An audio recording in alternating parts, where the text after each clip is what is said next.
5 सितंबर 2024 की बाबा की साकार मुरली है।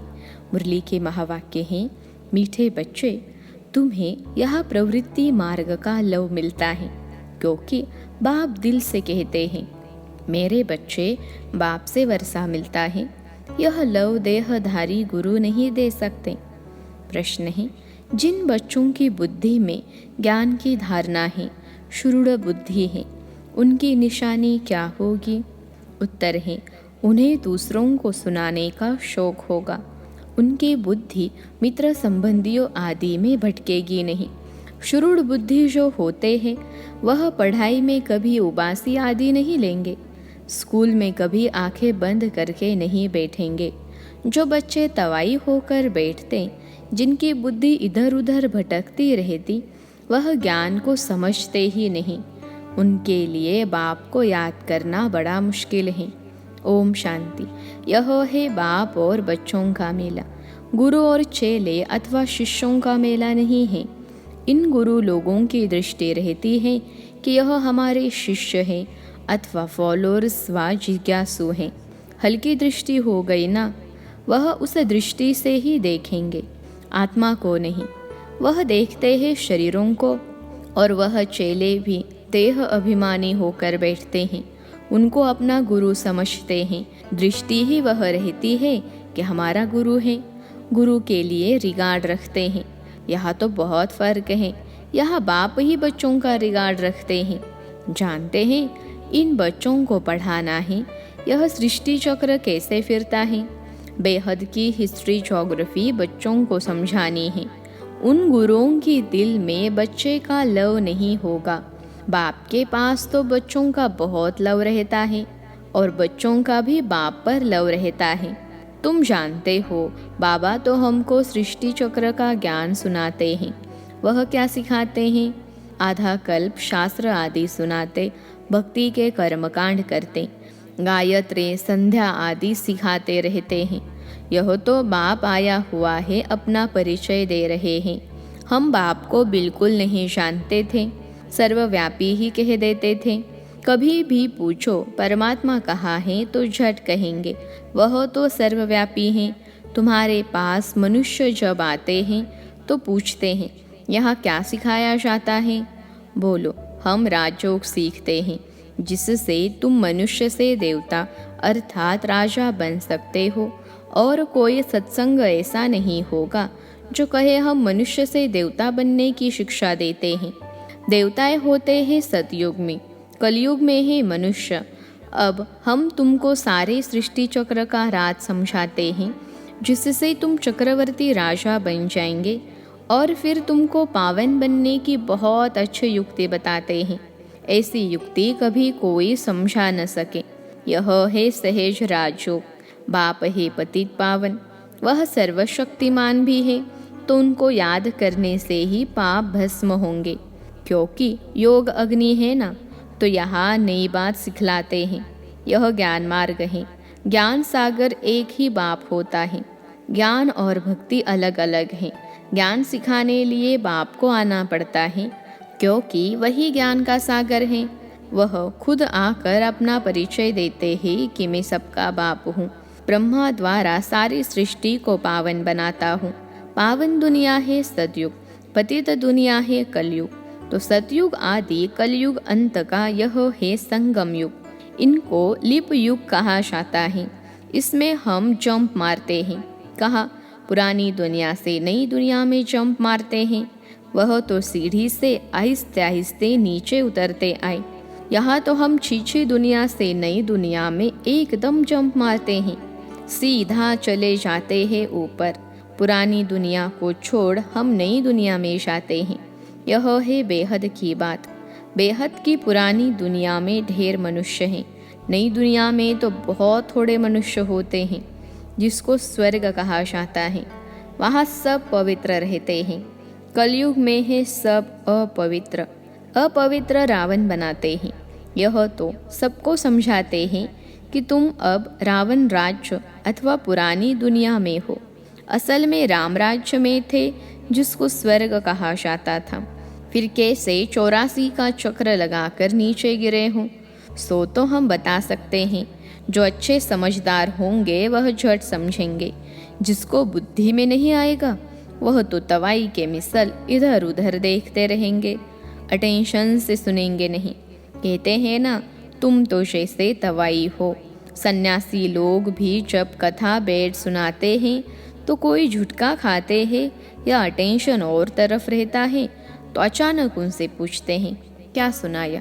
बाप भी सबको देखते रहते हैं, कोई तवाई तो नहीं बैठे हैं। अच्छे शुरूढ़ बच्चे जो होते हैं वह पढ़ाई में कभी उबासी आदि नहीं लेंगे। स्कूल में कभी कोई आंखें बंद करके बैठे यह तो कायदा नहीं। कुछ भी ज्ञान को समझते नहीं।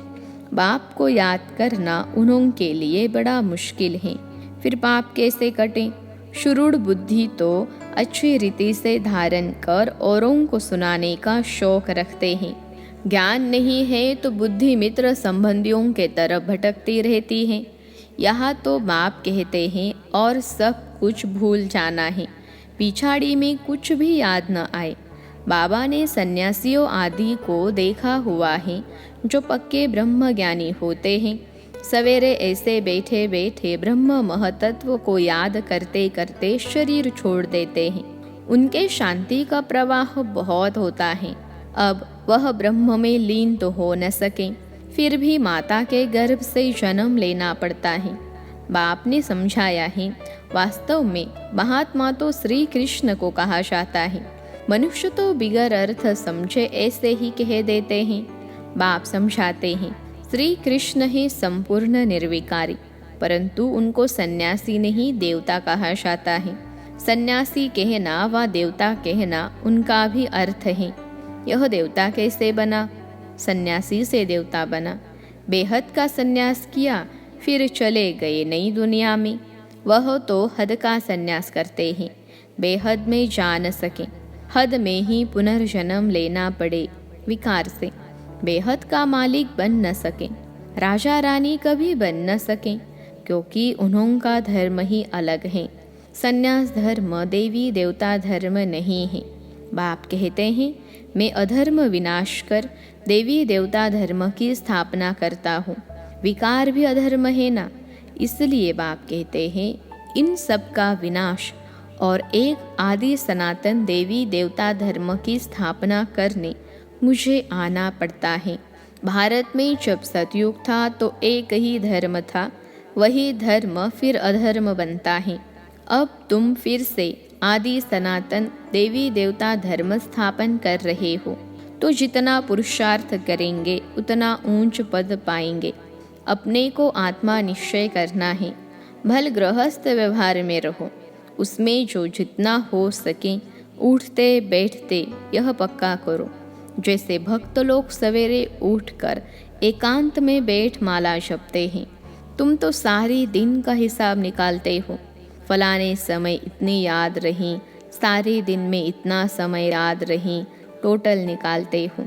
वह तो सवेरे उठकर माला फेरते हैं। भल कोई सच्चे भक्त नहीं होते हैं। कईयों की बुद्धि तो बाहर कहाँ कहाँ भटकती रहती हैं। अभी तुम समझते हो भक्ति से फायदा कुछ भी नहीं मिलना है। यह तो है ज्ञान जिससे बहुत फायदा होता है। अभी तुम्हारी है चढ़ती कला। बाप घड़ी घड़ी कहते मन मना भव। गीता में भी अक्षर हैं, परंतु उसका अर्थ कोई भी सुना नहीं सकेंगे, जवाब देने आएगा नहीं। वास्तव में उसका अर्थ लिखा हुआ भी है। अपने को आत्मा समझ, देह के सब धर्म छोड़ मामेकम याद करो। भगवान वाच है ना, परंतु उनकी बुद्धि में है श्री कृष्ण भगवान। वह तो देहधारी पुनर्जन्म में आने वाला है ना, उनको भगवान कैसे कह सकते हैं? तो सन्यासी आदि किसी की भी दृष्टि बाप और बच्चों की नहीं हो सकती हैं। भल गांधी जी को बापूजी कहते थे, परंतु बाप बच्चे का संबंध नहीं कहेंगे। वह तो फिर भी साकार हो गया ना। तुमको तो समझाया है, अपने को आत्मा समझो।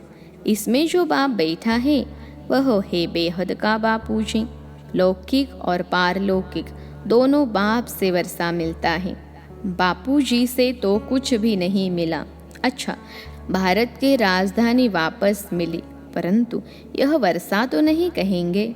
सुख मिलना चाहिए ना। वर्षे होते ही दो हैं, एक है हद का, दूसरा है बेहद के बाप का। ब्रह्मा से भी कोई वर्षा नहीं मिलता है, भल सारी प्रजा का वह पिता है। उनको कहते हैं ग्रेट ग्रेट ग्रैंडफादर। वह खुद कहते हैं मेरे से तुमको कुछ भी वर्षा नहीं मिलता, जबकि यह खुद कहते हैं मेरे से वर्षा नहीं मिल सकता। तो उस बापूजी से फिर क्या वर्षा मिल सकेगा? कुछ भी नहीं। अंग्रेज तो चले गए, अभी क्या है? भूख हड़ताल, पिकेटिंग, स्ट्राइक आदि होती रहती, कितनी मारामारी होती रहती हैं, कोई का डर नहीं है। बड़े बड़े ऑफिसर्स को भी मार देते हैं। सुख के बजाय और दुख हैं। तो बेहद की बात यहाँ ही है। बाप कहते हैं पहले पहले तो यह पक्का निश्चय करो कि हम आत्मा हैं, शरीर नहीं। बाप ने हमको एडॉप्ट किया है, हम एडॉप्टेड बच्चे हैं। तुमको समझाया जाता है बाप ज्ञान का सागर आया है और सृष्टि चक्र का राज समझाते हैं, दूसरा कोई समझा न सके। बाप कहते हैं देह सहित देह के सब धर्मों को भूल मामेकम याद करो। सतो प्रधान जरूर बनना पड़ेगा, यह भी जानते हो। पुरानी दुनिया का विनाश तो होना ही है, नई दुनिया में बहुत थोड़े होते हैं। कहाँ इतनी करोड़ों आत्माएं और कहाँ 9 लाख, इतने सब कहाँ जाएंगे? अब तुम्हारी बुद्धि में है कि हम सब आत्माएं ऊपर में थीं, फिर यहाँ आई है पहाड़ बजाने। आत्मा को ही एक्टर कहेंगे। आत्मा एक्ट करती है इस शरीर के साथ। आत्मा को ऑर्गन्स तो चाहिए ना। आत्मा कितनी छोटी है, 84 लाख जन्म है नहीं। हर एक अगर 84 लाख जन्म ले, फिर पार्ट रिपीट कैसे करेंगे? याद नहीं रह सकता, स्मृति से बाहर चला जाए। 84 जन्म भी तुमको याद नहीं रहते, भूल जाते हो। अब तुम बच्चों को बाप को याद कर पवित्र जरूर बनना है। इस योग अग्नि से विकर्म विनाश होंगे, यह भी निश्चय है। बेहद के बाप से बेहद का वर्षा हम कल्प कल्प लेते हैं। अब फिर स्वर्गवासी बनने के लिए बाप ने कहा है कि मामे कम याद करो, क्योंकि मैं ही पतित पावन हूँ। तुमने बाप को पुकारा है ना, तो अब बाप आए हैं पावन बनाने। पावन होते ही देवता, पतित होते ही मनुष्य। पावन बनकर फिर शांतिधाम में जाना है। तुम शांतिधाम जाना चाहते हो या सुखधाम आना चाहते हो? सन्यासी तो कहते हैं सुख काग विष्टा के समान है, हमको शांति चाहिए। तो वह सतयुग में कभी आ नहीं सकेंगे। सतयुग में था प्रवृत्ति मार्ग का धर्म। देवताएं निर्विकारी थे, वही पुनर्जन्म लेते लेते पतित बनते हैं। अब बाप कहते हैं निर्विकारी बनना है, स्वर्ग में चलना है, तो मुझे याद करो तो तुम्हारे पाप कट जाए, पुण्य आत्मा बन जाएंगे, फिर शांतिधाम सुखधाम में जाएंगे। वहाँ शांति भी थी, सुख भी था।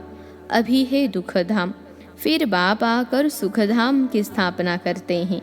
दुखधाम का विनाश चित्र भी सामने है। बोलो अभी तुम कहाँ खड़े हो? अभी है कलयुग का अंत, विनाश सामने खड़ा है। बाकी जाकर थोड़ा टुकड़ा रहेगा, इतने खंड तो वहाँ होते नहीं। यह सब वर्ल्ड की हिस्ट्री ज्योग्राफी बाप ही बैठ समझाते हैं। यह पाठशाला है। भगवान उवाच, पहले पहले बाप का परिचय देना पड़ता है। अभी कलयुग है, फिर सतयुग में जाना है। वहाँ तो सुख ही सुख होता है। एक को याद करना, वह है अव्यभिचारी याद। शरीर को भी भूल जाना है। शांतिधाम से आए हैं, फिर शांतिधाम में जाना है। वहाँ पतित कोई जा न सके। बाप को याद करते करते पावन बन तुम मुक्ति धाम में चले जाएंगे। यह अच्छी रीति बैठ समझाना पड़ता है।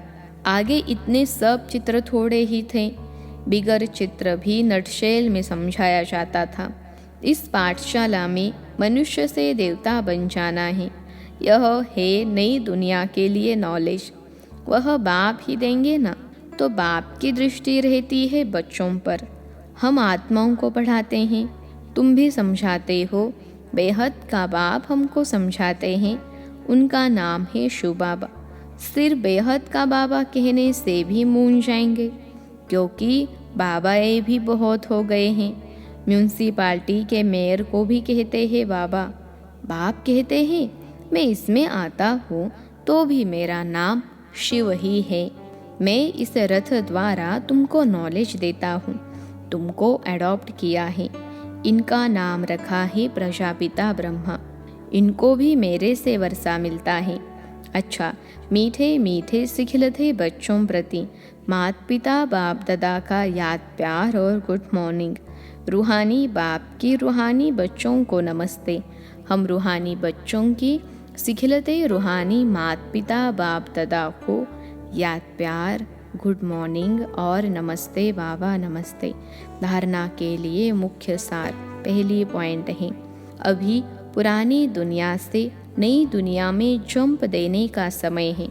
इसलिए इस पुरानी दुनिया से बेहद का संन्यास करना है, इसे बुद्धि से भूल जाना है। दूसरी पॉइंट है, पढ़ाई पर पूरा अटेंशन देना है। स्कूल में आंखें बंद करके बैठना यह कायदा नहीं है। ध्यान रहे पढ़ाई के समय बुद्धि इधर उधर न भटके, उबासी न आए। जो सुनते जाए वह धारण होता जाए। आज का वरदान है, रूहानी नशे द्वारा पुरानी दुनिया को भूलने वाले स्वराज्य सुविश्व राज्य अधिकारी भव। रूहानी नशे द्वारा पुरानी दुनिया को भूलने वाले स्वराज्य सुविश्व राज्य अधिकारी भव। विश्लेषण है, संगम युग पर जो बाप के वर्षे के अधिकारी हैं वही स्वराज्य और विश्व राज्य अधिकारी बनते हैं। आज स्वराज्य है, कल विश्व का राज्य होगा। आज कल की बात है। ऐसी अधिकारी आत्मा रूहानी नशे में रहती है और नशा पुरानी दुनिया सहज भुला देता है। अधिकारी कभी कोई वस्तु के, व्यक्ति के, संस्कार के अधीन नहीं हो सकते। उन्हें हद की बातें छोड़नी नहीं पड़ती, स्वतः छूट जाती हैं। आज का स्लोगन है, हर सेकंड, हर श्वास, हर खजाने को सफल करने वाले ही सफलता मूर्त बनते हैं। हर सेकंड, हर श्वास, हर खजाने को सफल करने वाले ही सफलता मूर्त बनते हैं। अच्छा, ओम शांति।